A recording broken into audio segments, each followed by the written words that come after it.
তাহলে এইবারের পঞ্চায়েত নির্বাচনে আমরা ভারতীয় জনতা পার্টি এবং আসাম গণ পরিষদের যেখানে যেখানে প্রার্থী আছেন তাদেরকে আমরা আমাদের মূল্যবান ভোট প্রদান করে আগামী 5 বছর যাতে আমাদের পঞ্চায়েতটা যেখানে সুনিশ্চিত হতে পারে তার জন্য আমরা চেষ্টা করব।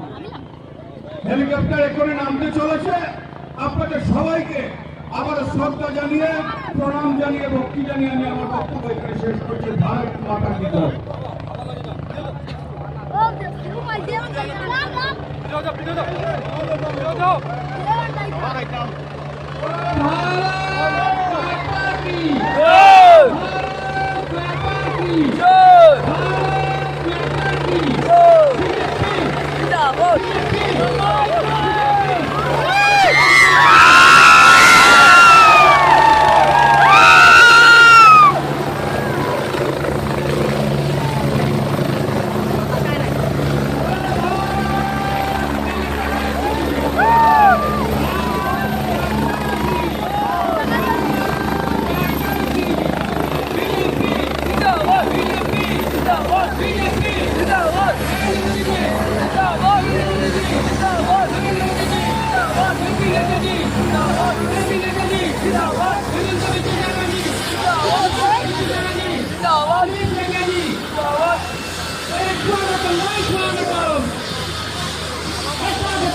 go.